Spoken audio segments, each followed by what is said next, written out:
hello everyone. Welcome to today's webinar titled Ensuring Your Research Has an Impact. My name is Hana. I am the CEO of SciNote, and I will be hosting today's discussion. So we'll talk about all the ways we can approach scientific research, leverage any tools that are available to ensure the research has the right impact, maybe to get just some technical matters out of the way first. So this webinar is being recorded and the link will be available for all the attendees shortly. We also hope to encourage your participation in this webinar, so feel free to add your questions for the panelists. You have a dedicated QA window for that below. We'll try to address the questions already today, but don't worry if your question doesn't come up. All the questions will be answered by the panelists offline after the webinar and provided to you in the upcoming days. Now, without further ado, I am very excited to introduce the two amazing guests that will be sharing their insights and practical tips that you can implement to reach the desired impact of your research. So starting with Josh Nicholson, the founder and CEO of scite. So scite is an award-winning platform for discovering and evaluating scientific articles via smart citations. Josh, it's great to have you here today. Hello, everyone. Thanks for joining. Thanks for that introduction. Our second guest today is Klemen Zupancic, the founder and CEO of SciNote. The company provides an electronic lab notebook, or ELN, which serves as a central digital tool for labs to plan, execute, and record their entire research process. Hello, Klemen. Hi, Hannah. Thanks for the intro. Now, to first start with, let's say, the origin stories of you two. So it's actually fun. You have a very similar beginnings of your careers. So you both have a background in life science. You both actually continued and got your PhD after university. And then you spent years working at the bench and then decided to leave research work behind and sort of pivot into founding and leading companies which put the research process in the core of the company's solutions. Now, what was the trigger to making this switch? Josh, perhaps you can go first. Yeah, so thanks for that question. I feel like a lot of frustrated researchers end up doing something interesting because this is not an uncommon origin story for this space. And so just before getting started, here's my contact information if you have any questions. This is also our Twitter handle. How did scite start? What is scite? And what was kind of the frustration that led me to do more than what I was doing at the bench? So about 7 years ago, my days looked like this. Also my nights. I spent a lot of time behind the microscope looking at cells divide and looking at how aneuploidy affected chromosome segregation. And so I was very deep into my work, but I was also quite interested in how researchers publish their work, how they collect their data, how they're funded, all these things that are critical to actually doing science, but are sometimes seen as peripheral, right? I think it's equally as important as publishing a result as getting that result. And so I was reading the literature, much like we all do, and a paper came out that caught my attention and caught the attention of a lot of people, including mainstream media and public and universities around the world. And it was this paper. And so this paper was looking at major cancer studies in their area. The two authors were executives at Amgen, a large pharma in Southern California. And what they found was that when you look at major cancer studies and try to validate them in-house, more often than not, you can't. And so this is, the main kind of takeaway from their result is that out of these 53 studies where they spent, millions of dollars in a decade trying to validate them in-house, most could not be reproduced. And so that's problematic for a lot of reasons. There's big opportunity costs there. There's millions, if not billions of dollars. There's also people's lives and people, building their research off of that. And so this was not just a standalone result. This was seen similarly by another large pharma, Bayer. It's also been shown in other nonprofit initiatives, in cancer, in machine learning, in psychology. And I think it speaks to this whole of that, there's a problem of how do we keep up with the literature, and also how do we identify what is reliable, and maybe also how do we incentivize that, right? And so I did what I was doing at the time and what I think a lot of academics do. I wrote a paper, and that paper was suggesting a solution. Is me proposing this new reproducibility metric, right? Maybe we don't have reproducibility because we're not rewarded for it. And I would say the idea has changed since then, but that was kind of the initial idea behind scite. And funnily enough, the idea borrows, and I'll talk a little bit about this later, borrows from my experience as a researcher, right? I knew what was reproducible or strong or reliable within my field, but if I left my immediate field, I wouldn't know this. And also, funnily enough, I didn't think we would be the ones to do it, right? And so I said, here's an idea for Elsevier, Thomson Reuters, the government, these initiatives, someone should do this, but this is too much work for us. And so that didn't ultimately happen. And I think if you really care about something and believe in something, ultimately you'll take it upon yourself. And that's what we've done with scite. And so really, it was born out of a frustration and I think, a desire to do something and problem solve so that I wasn't just only focused on my work, but I could try to help, the whole ecosystem around there. So yeah, thanks for that. Yeah, it's great, that you went from just pointing out the problem to actually, working towards building a solution. Klemen, was the experience similar for you?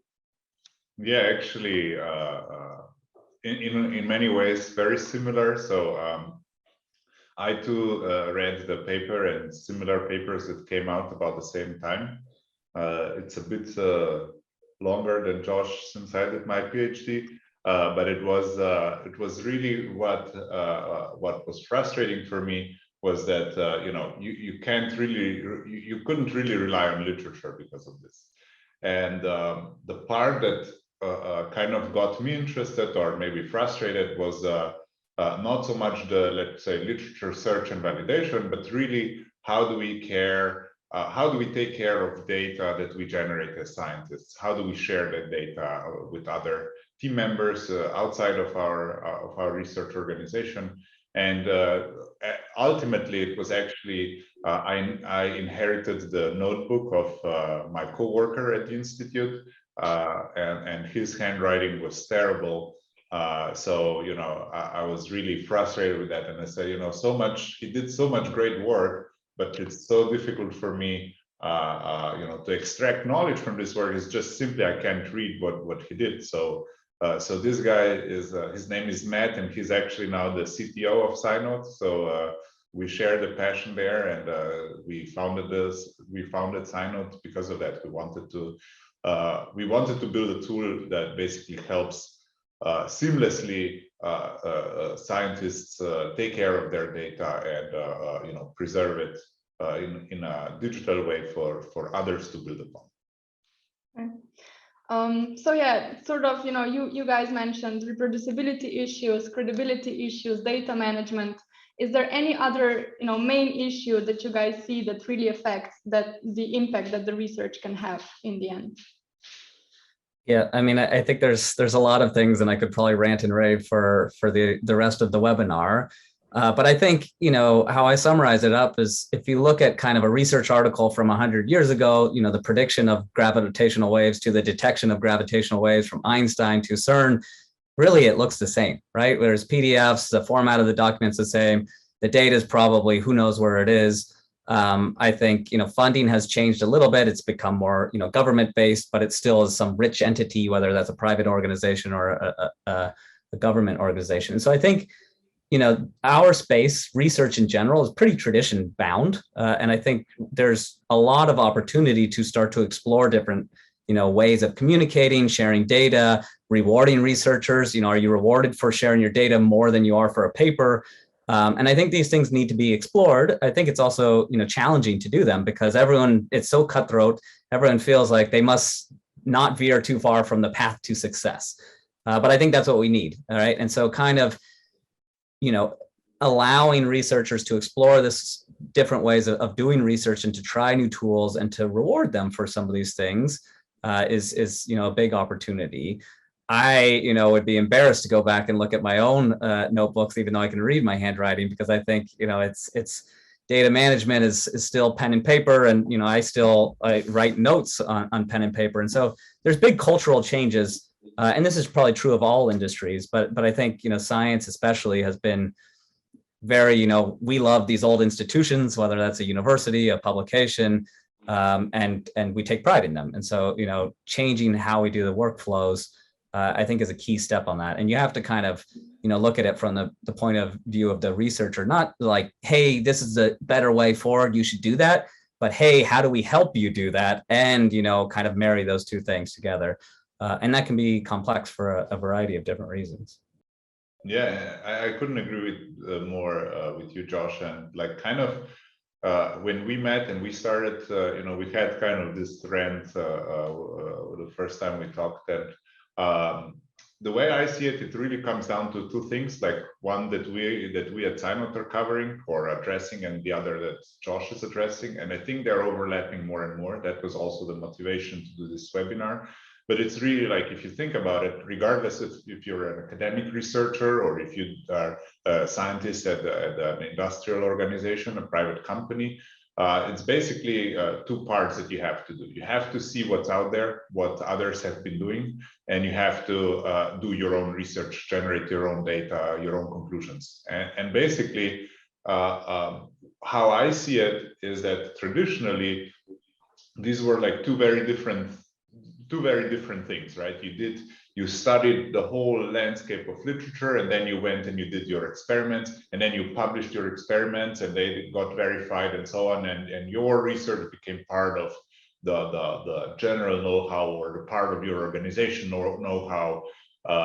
But I see things now being much more collaborative, like people collaborating all over the world, not maybe on the same project, but you can buy cell lines from other groups. You can buy, you can pool the data from many different articles. As we get more into data standardization, we see a much faster pace to publishing and to, you basically, you read something today, you want to do the experiment tomorrow, and you want to share the data the day after. And it's just the world is changing in a way. Anybody can be a scientist now, but they cannot do it alone. So we have to be, we have to be able to collaborate more efficiently, essentially. And this is where I see that, Josh's and our company is kind of like they are converging into same dynamic space that we have to, that software has to be part of it. Like software can do so much for this field, but as Josh said, software should be designed in a way, or should strive for being designed in a way that's not an additional burden to the user, but it's kind of seamless and just helps them on their natural way of doing things. Yeah, it seems, like both of the companies sort of, found part of the research process that could be optimized by using, software and technology in general. Maybe to first focus on the first part of the research process, which, as we said, starts with finding out existing knowledge, analyzing it. Josh, how does this process currently look like? How do you see it being optimized now with the tools available and in the future? Yeah, so again, I'll share my screen. And so continuing also kind of with my story, there's a lot of different ways you find an article: Google Scholar, PubMed, Google, different alerts, different tools, scite. Generally though, when you come to an article, you look at a few different things. And so this is the main study coming out of my PhD. When we look at it, we naturally look at where is it published, right? And these are heuristics. You make some judgments. Is it a journal that I know and I trust? Do I know the reputation of this? Is it a journal I've never heard? Is it super prestigious? Is it Cell, Nature, or Science? Similar types of questions come with the authors. Are there any names that I know? The affiliations as well. Is it Harvard? Is it MIT? Things like this. And then some metrics. So the number of times an article has been cited, it's been viewed, the number of times it's been shared on social media via alt metrics. These are all kinds of things that we use to judge if we want to read the paper, if we trust the paper, to spend our time on, right? Because it can take a lot of time to read papers. And I think the estimate is that there's about 4 papers coming out per minute, right? And we can feel this all with COVID, where there's just so much information. How do you know what to trust, right? They're coming out in non-peer reviewed sources and preprints. We're drowning in it, right? And so we need different ways to kind of sort, to understand and filter this.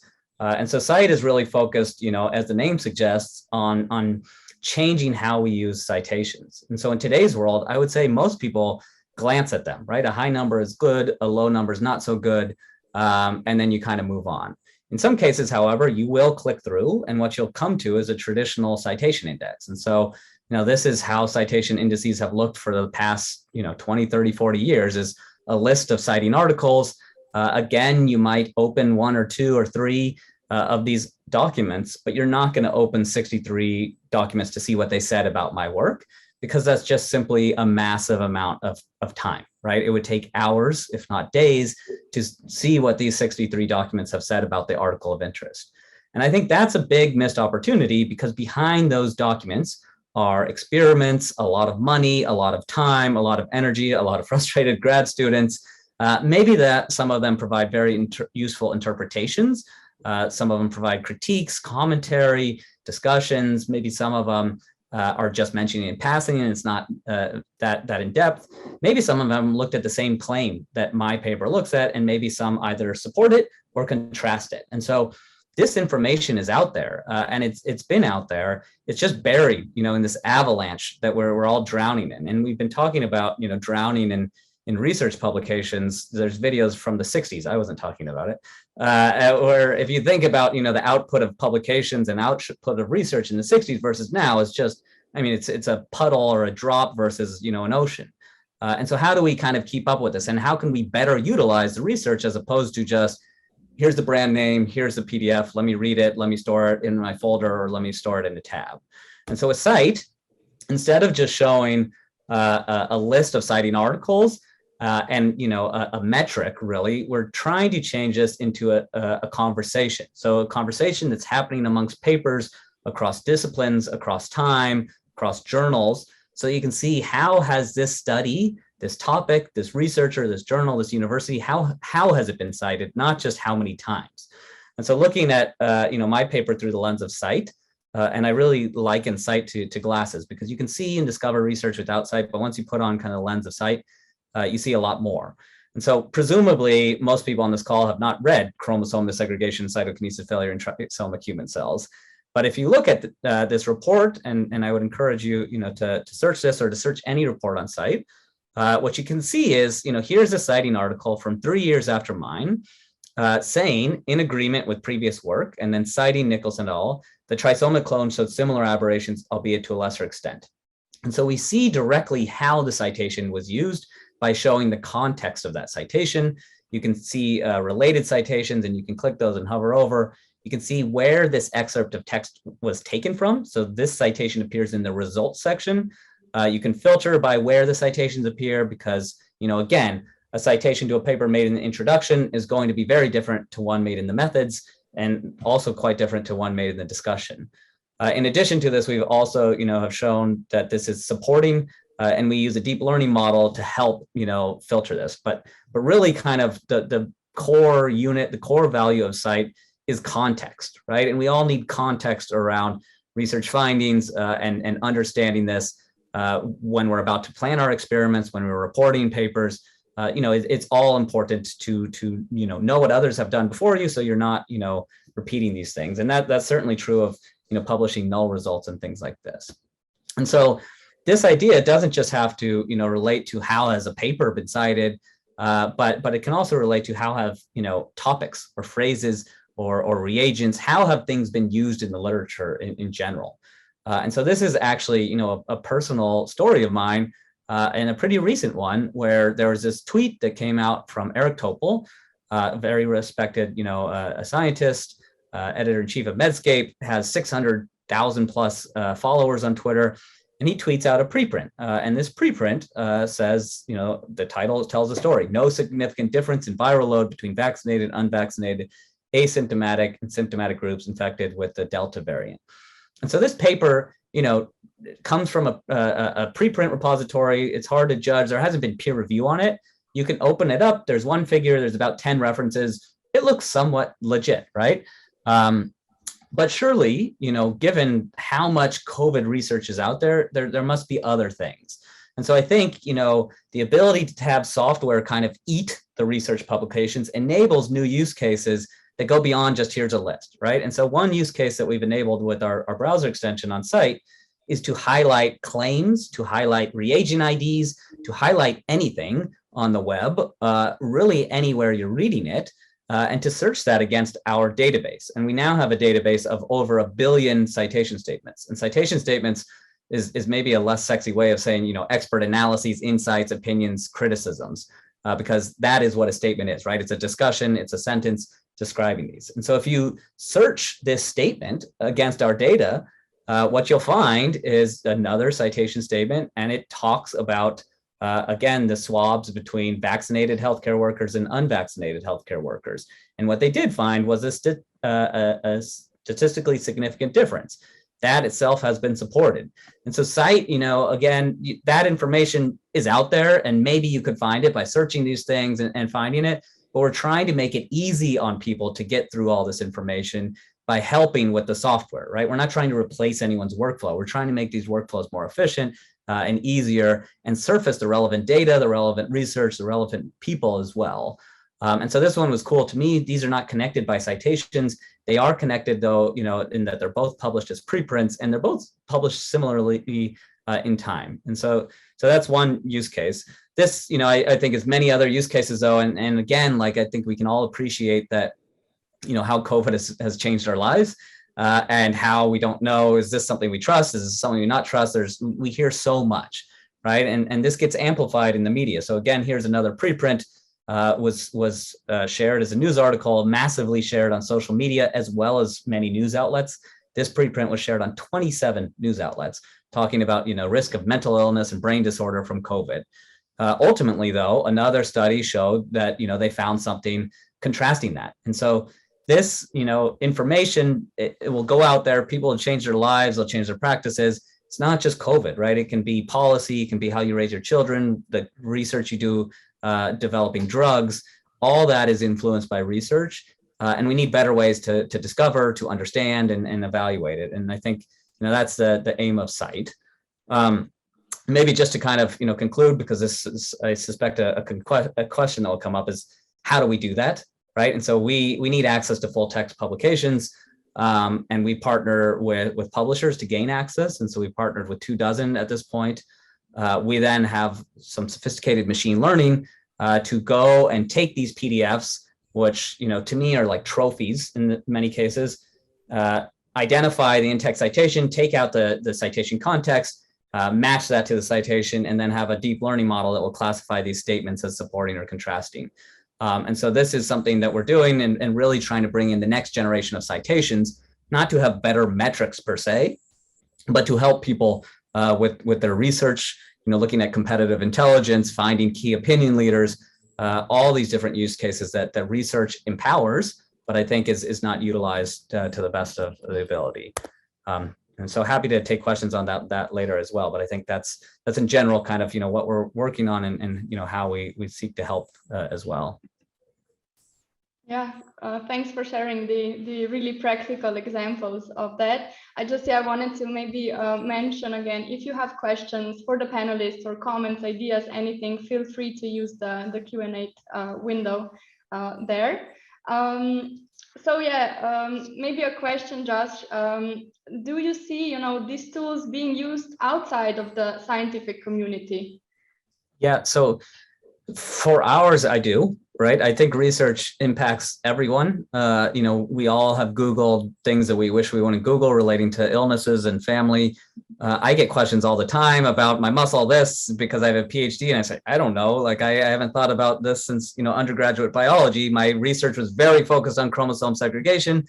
So I can talk your ear off about cancer at the bar and chromosome segregating, but everywhere else, I think I'm just, the same as the public almost, right? Maybe a little bit more.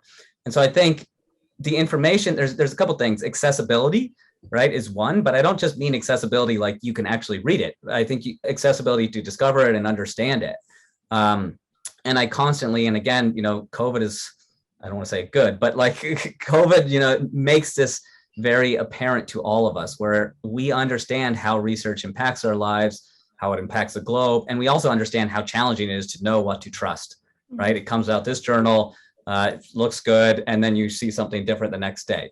And so I do see research being enabled to help, people outside of science, other researchers in different disciplines, also, even in the public. I don't think we're there yet, because a citation statement, if you walk up to someone on the street, they'll say, what is a citation statement?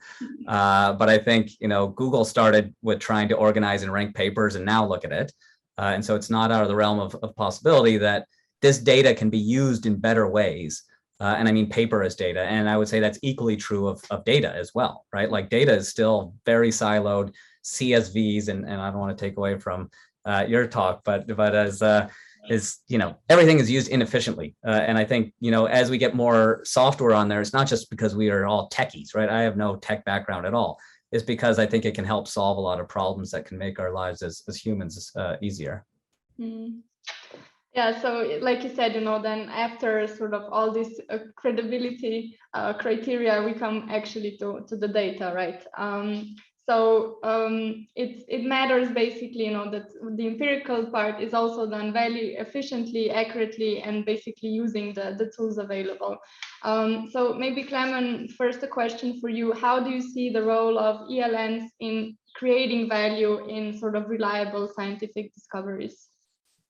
Yeah, I mean, just to kind of bounce off what Josh was saying, like it's just so much data that is being generated. I think like during COVID, like there were like a couple of hundred of papers being published per day on COVID specifically. It's like if you're a researcher in the COVID area, how are you going to stay on top? Like it's just you're not going to be able to read all the papers. So you need to start working with software. It's just there is no other way. Or you'll be missing, you'll be sampling. And much the same way, if you want to be competitive in terms of the speed that you publish or the speed that you do research in an industrial setting, you are going to be too slow if you're not using a dedicated system to manage your data and to make sure that all the checks are there, that somebody else can validate that that data is has value and does answer questions. So I think that's where ELNs come in. Let me share my presentation real quick. Hold on. So you should be able to see my screen. All right.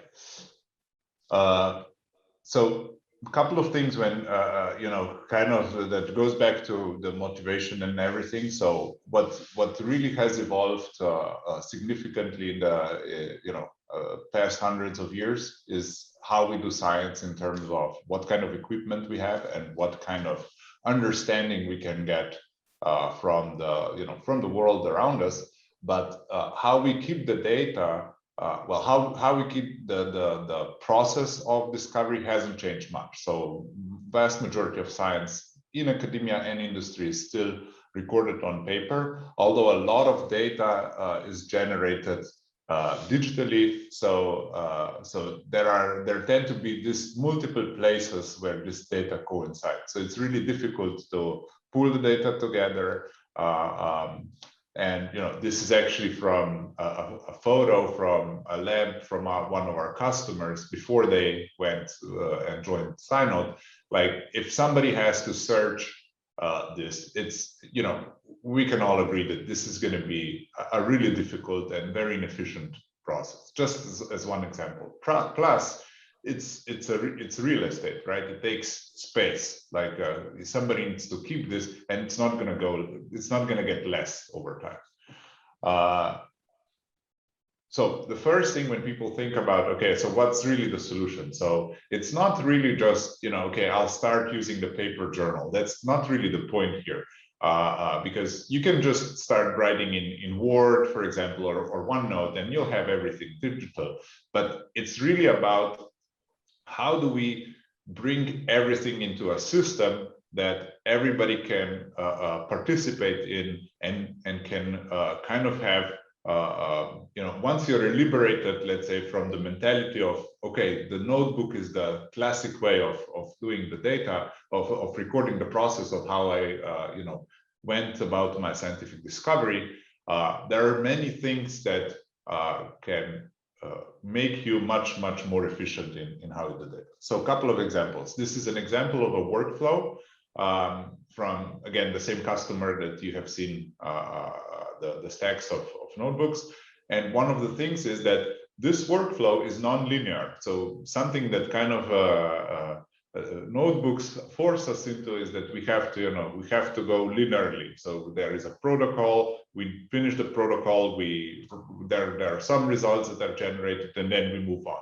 But in reality, if we want to be competitive and do complex things, it's much more likely that there are going to be multiple protocols involved, taking place at different times, taking place at different locations, done by different people. So it's really hard to manage this complexity, let's say, if everybody has their own notebooks or their own systems of even digital systems of storing the data. So it's really bringing that, let's say, team management and overview. It's something that, an electronic lab notebook, for the lack of better term, is something that one of the first things that can be introduced.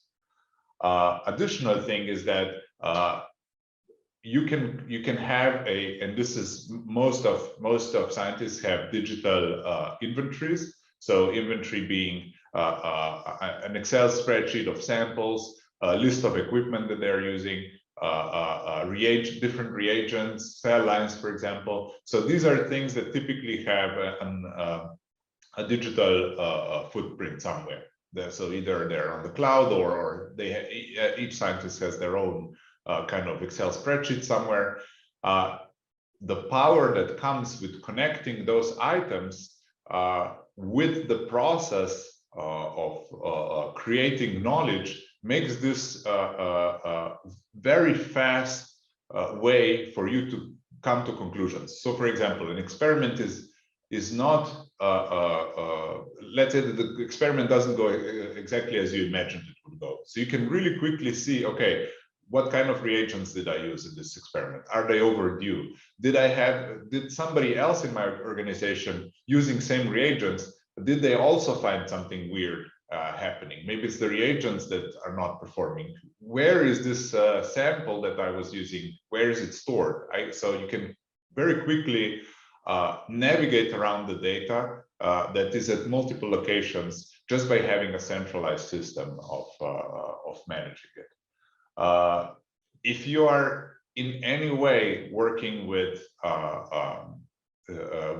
clinical trials or preclinical trials, if anything that will go into human body eventually, you'll have to do the signatures of, somebody will have to sign off your work. You'll have to track an audit trail for an auditor that will come eventually. And this is something that when you go digital and when you go beyond, let's say, paper on the computer screen, this is something that can be generated automatically for you. So now Josh mentioned COVID several times. It's the classic practices that you do some discovery, you put an entry into the paper notebook, and somebody looks over this and physically signs that same notebook. Now that so many of us are working remote, this person can look through your work remotely and sign it immediately. They can get notified via email, via push notifications. So again, streamlining and making the whole process much more efficient and transparent. And again, all of this automatically being recorded in an audit trail that is like one click to export is also very powerful, especially when auditors are arriving. The next thing is like last but not least, like it's automated reporting.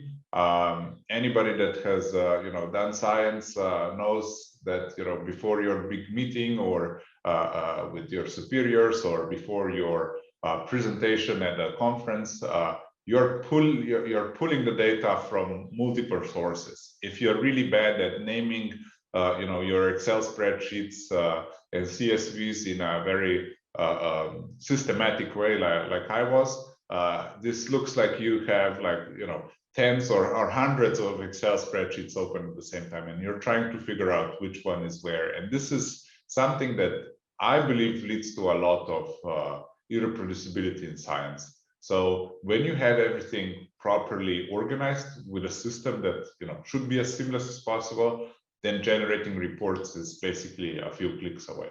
And this is just an example of a report that can be automatically generated by SciNote from the data that you put in, just by doing the experiments. And kind of a segue to the last topic of today. It's not. I would like, if you leave with one thing from my talk, it's not. Electronic lab notebook is. It's perhaps not the best term for what we do. It's not. It kind of implies that you're going to be doing. You're going to be writing notes, but instead of paper, you'll be using a tablet. But it's a different way of recording science. It's not really a different way of. It's not changing the scientific method, but applying software to the scientific method that makes you more efficient and makes this just the whole loop of doing science, like from reading the literature, where Josh was saying, to doing your research, recording it, sharing it with others, and kind of like closing the loop. It just makes it faster. And if we want to be efficient as scientists going forward, we'll have to embrace some changes in how we do science. So yeah, Hana, back to you, I guess. Or Yeah, Josh, if you have anything to add.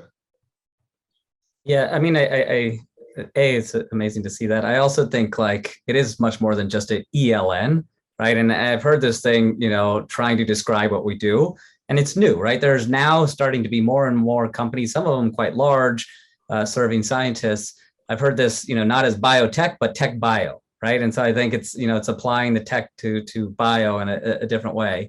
And I think that captures that you're not just, it's not just a notepad, right? There's a lot more, and the emergence of those new workflows actually become available because of the tech, right? So that automatic reporting, similar with us, right? We have an automatic report that is possible because of, the technology that's been applied to this data.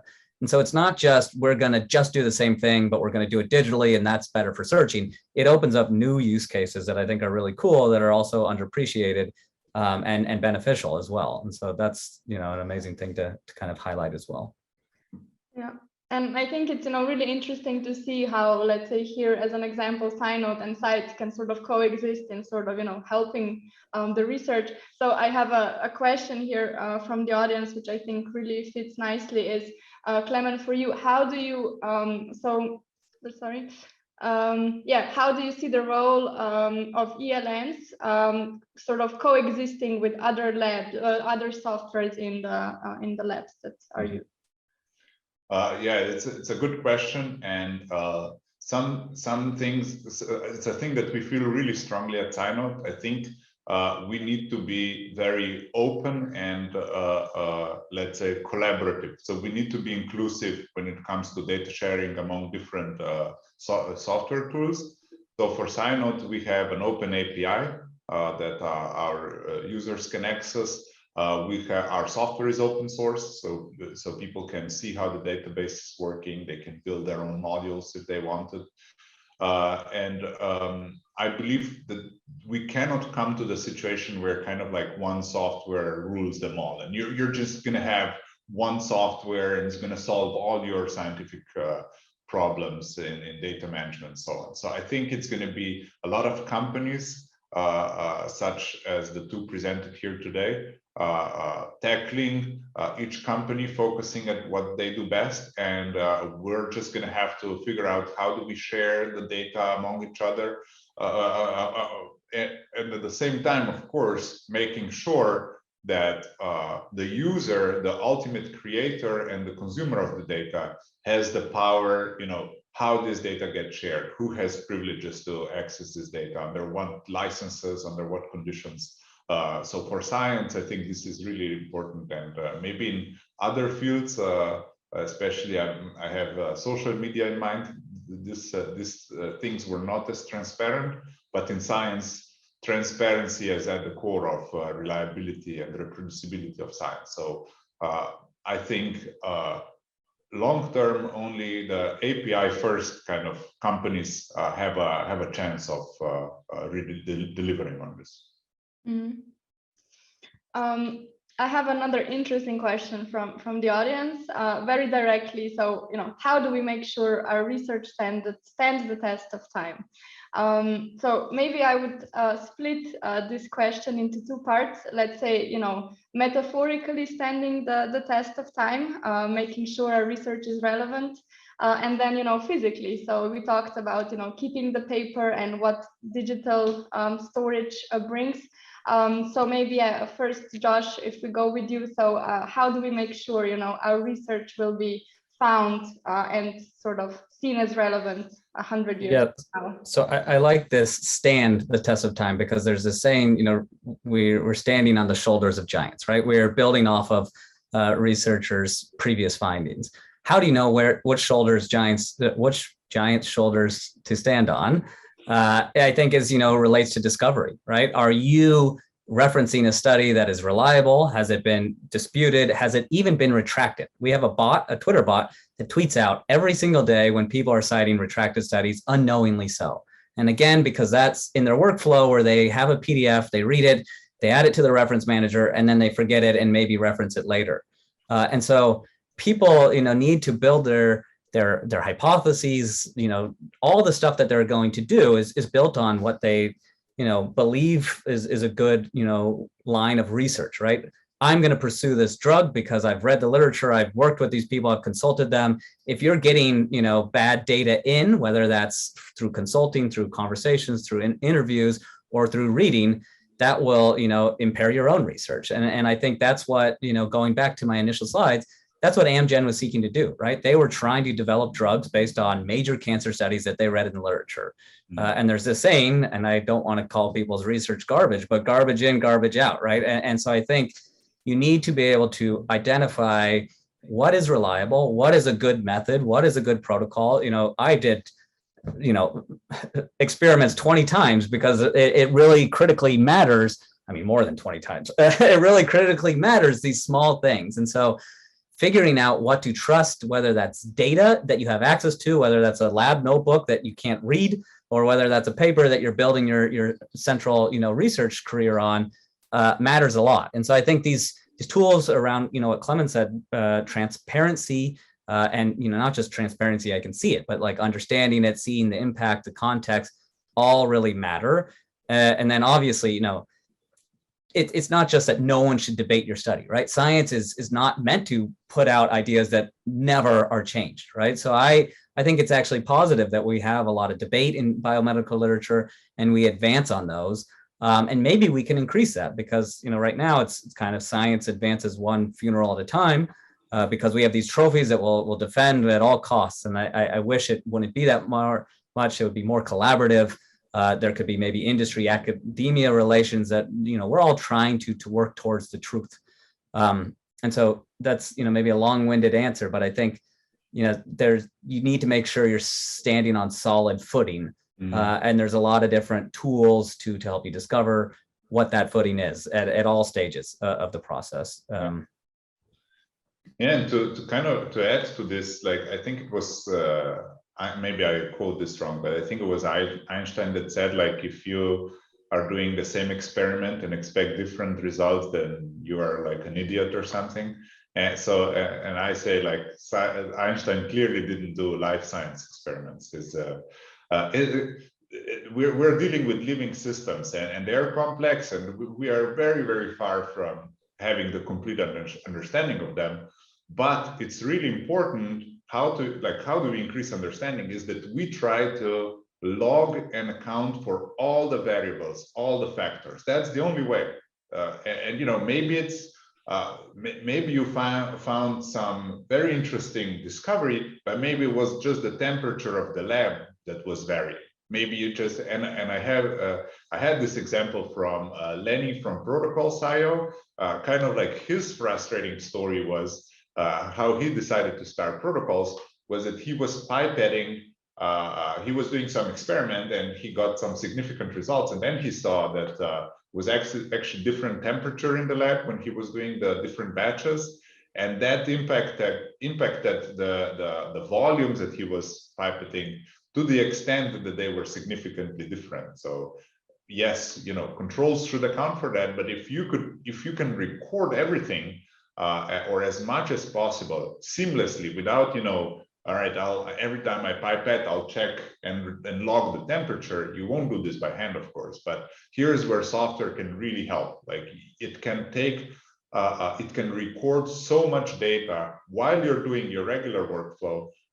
And that data is already captured digitally. So it can be analyzed and, maybe not by you, maybe as Josh said, maybe somebody can, see your research, finds it interesting, and now they should have access to, the entire pool of metadata that you've generated with your experiment. And this doesn't mean that, this all has to be published. This can be done also within an organization, right? I want to come in and see maybe even just the information, who is using which protocols and how successful they are with them. I can compare many different things if I have data or collected in a systematic way, essentially.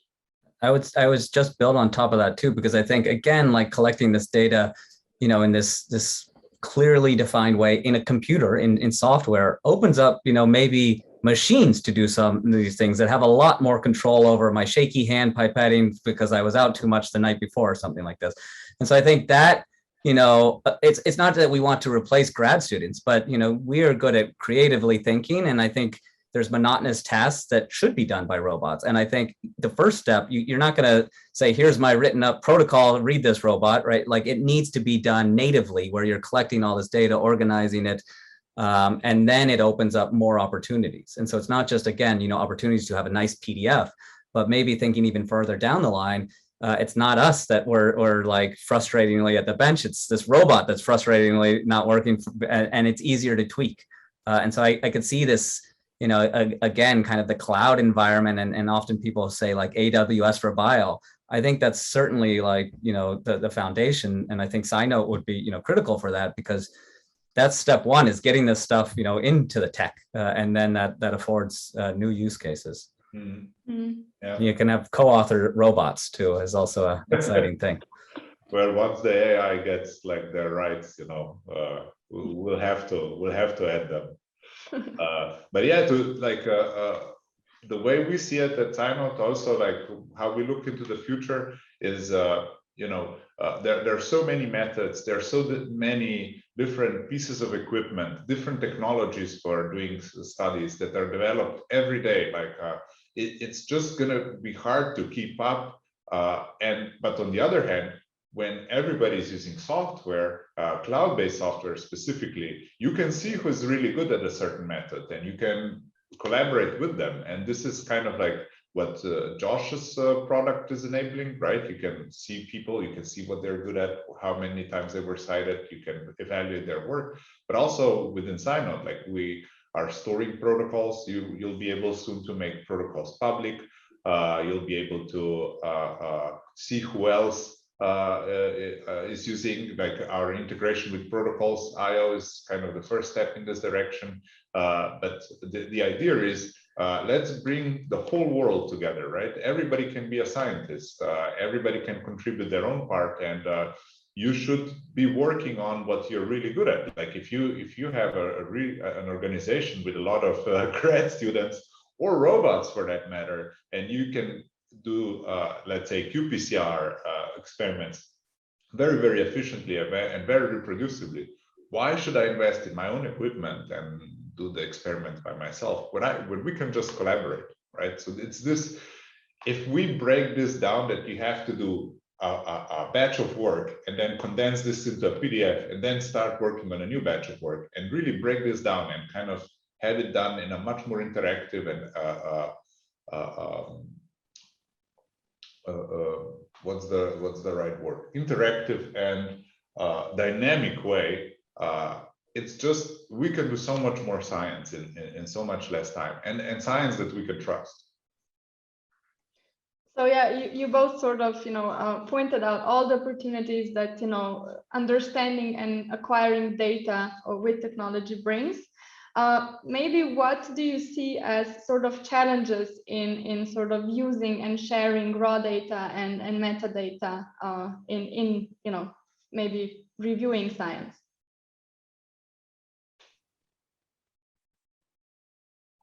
Josh, you're muted. Yeah, so I mean, I think we are humans. There's natural competition. Funding resources are hard, right? There's places for jobs we want, and so this is always kind of the argument against sharing data. I don't know if that's true, right? I'm very open. I've sent so many emails. It's opened up collaborations. That's how I met my co-founder. I think this is like a fear that is maybe not borne out in evidence, and so I think, again, there's a lot of industry, academia, industry collaborations. We are working on very, very challenging things. We are spending more and more money to get less and less drug approvals, right? This is Eroom's law, not Moore's law. And so I think this will become a requisite to share these data at some point, because it's just getting bigger, more complex, right? The problems are getting harder, and it's just too much for a single organization to kind of do everything. And so I don't know, there's always going to kind of be, I don't want to share this, I spent all this thing, and this is human nature. But I think, as the culture changes, as we kind of, start to collaborate more, right? We're having this conversation, through a pandemic. We've never met even in person, and here we are in a webinar together, right? Again, like that fosters new things. And it's not that it's going to happen overnight, right? I think there'll be a long shift to these things. Yeah. And kind of like to build on top of that, and also trying to answer the question from the chat, like how do we, in kind of Hana, what you were asking before, like how do we make sure that the data is there, right, for future generations, or even for regulatory purposes? You need to keep the data for X amount of years. And a lot of people say, okay, it's because you have the, I'll take the example of the paper notebook, because you have the paper notebook in your hand, it feels very permanent. But I've met 2 people in my career that didn't complete their PhDs because of their paper notebook got stolen. One spilled coffee all over it. One got stolen. So paper has its problems, and it's definitely not permanent. Our solution is cloud-based, so we have many different ways of how we back up the data. Additionally, and this speaks to the openness and transparency that we talked before, you can export all the data from SciNote and store it wherever you want to store it. But it's digital. Like technically, you could also print all of it out, but it's digital. It's the best medium for long-term storage that we have for the time being. It's just having backups of data at various locations, at various different servers, computers. This is the state of the art right now. So this is also in publishing, right? So there's locks, which is lots of copies, keep stuff safe, right? And that is multiple servers, library. It's a network, right? And that is ultimately the safest thing. That if a journal goes out of business, this is triggered there. And I can tell you, journals are quite good at this, and so it must be working, because we have citation statements from 200 years ago, right? And so it's a PDF that's been digitally transformed. There are, I'm sure, copies of that, but I would say it enhances kind of the security and audit trail. It doesn't diminish it, right? And it doesn't have to be either or, right? You can take it with you and do what you wish. Yeah.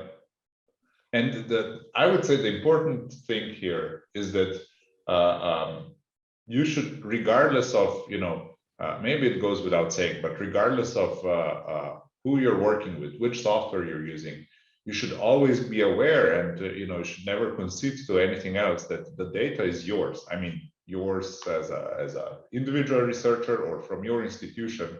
So you can do with data whatever you want. So you should always have access to the data. And companies will and products will go obsolete, and they'll be changed by different solutions and so on. So the important thing is that that you have the power to get the data from one system to a different one without it being changed. I think this is the most important thing. And the medium, the media of data storage will change as well. So it's as they did in the past, and the research will be transcribed and so on. So the most important thing I would say at this point in time is have your data digital. It has undisputedly the best chance of surviving long term. Yeah, thanks for all the awesome insights and practical tips. So we are getting close to the end of our discussion. Maybe to close this conversation up with a final question. I know you talked about a lot of different things during this webinar, but to maybe go beyond how can a researcher or a lab have the most impact with their research. Maybe what is your opinion? How can humanity get the most out of science, let's say for every dollar or hour spent? Yeah, so I think increasing the efficiency of researchers across all disciplines in a variety of different ways will ultimately help with that. And there's no simple silver bullet, right? It's publishing, it's funding, it's keeping your data.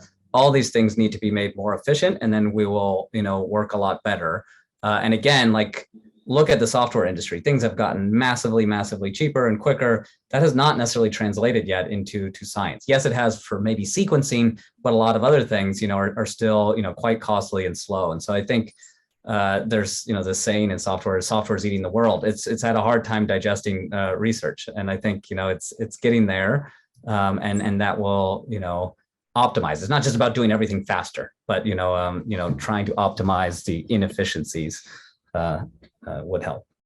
Yeah, I think it really comes down to two factors, right? One it's automation. So from mechanical automation, pipetting, reducing volumes, faster, bigger throughputs, and software being one piece of this puzzle. And the other thing is really collaboration. We have complex, COVID was a clear example. Such a complex disease, it had an impact from economies, nations, different restrictions being imposed. So it was a really, really complex situation. It was even hard to ask the right questions about COVID. And really, the only way that we can address complex challenges, complex questions about how the world works, and in the future we have quite a lot of those questions to answer, is multiples of us working together, really ideally the whole world, and having opinions and having access to each other's data, and having transparent communication about what others have found and what should I do to add to the pie. So yeah, we should enable as much collaboration as possible. Great. So digital collaboration would be the take-home message of this webinar for increasing the impact all around. Yeah, Josh, Klemen, thank you for your participation. Thank you to the audience for all the questions. If your question didn't come up during this webinar, we will send the answers from the panelists in the following days. So with that, thank you, and hope to see you at some of our next webinars soon. Bye. Thank you, everybody. Bye. Thank you.